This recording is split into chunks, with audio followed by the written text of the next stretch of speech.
First of all, welcome to Guatemala, Craig, and to Universidad Francisco Marroquín, and thank you for accepting our invitation. To begin, I would like to talk to you about your practice in particular.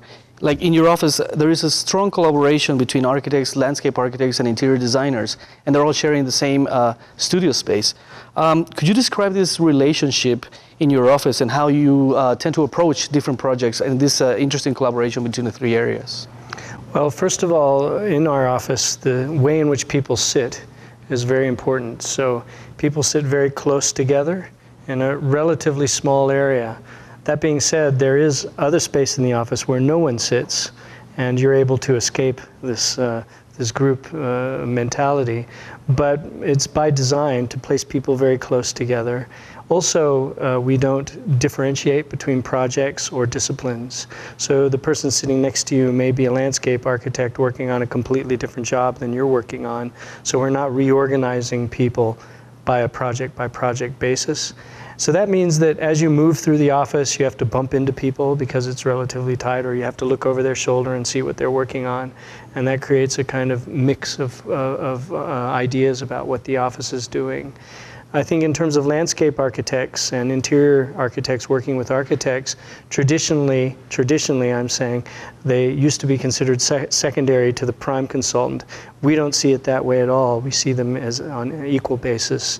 And I think it's an important transition to try and create in our field. So landscape architects or even interior architects will come to first meetings, will be there with the generative idea process, and they don't sort of show up later. They can have just as much of an idea about other disciplines as we can as architects about theirs. Interesting, yeah, because that actually was leading me to the second question that I was going to ask you, which was that there is, of course, a strong departing point or a strong relationship between architecture and landscape in a lot of your work. And then I would like to know, what is the starting point of these projects that actually combine both very strongly? I mean, would you say that landscape design evolves from the architectural exploration, or does the architectural solution actually begins to emerge from a landscape approach to the site? There's no manifesto, so I certainly won't suggest that there's any one particular route that is a primary route. And I should also say, and this is very important, because we think about landscape and architecture together does not mean we provide any more importance to landscape or architecture. There are projects where once we understand through our own minds what a landscape context is, we maybe want to ignore it. So sometimes it's about ignoring it. It's not about merging it or blending it or bringing it forward.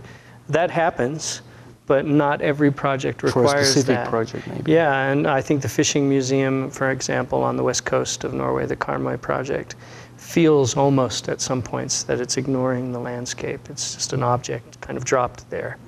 And it sort of informally fell into that location.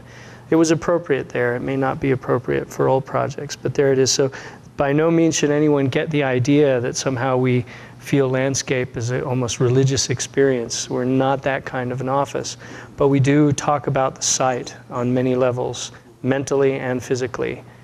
I just want to say that I think as human beings, we look at the landscape in a very special way. Our deep history is about moving through the landscape in different kinds of environments, whether it was in the trees or whether it was in the savanna. But our relationship of moving through the landscape is about forgetting and remembering. If you look at Neolithic cultures today, for example, the Evenki in Eastern Russia or other cultures that still exist in a more or less hunter-gatherer type lifestyle, you'll see that much of their definition of where they live pertains to how they interact with the landscape.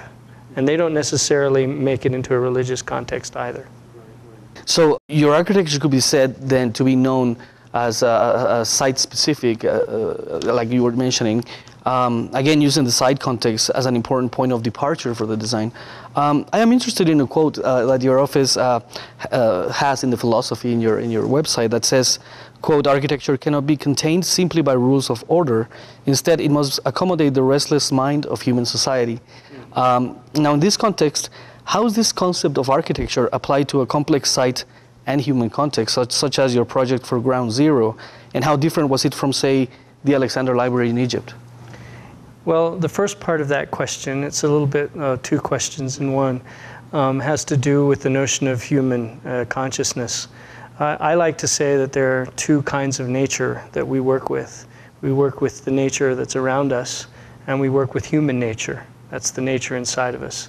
I like to joke that somehow there's some environmental challenges in the natural environment. We have the same thing in human nature. I mean, there's kind of a global greenhouse effect going on in our brains, I think.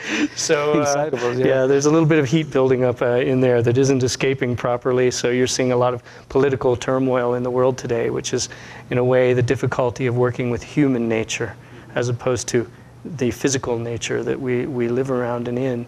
So the first part of that question has to do with joining those two worlds, understanding what human nature is, and understanding the position of human nature inside of the natural context.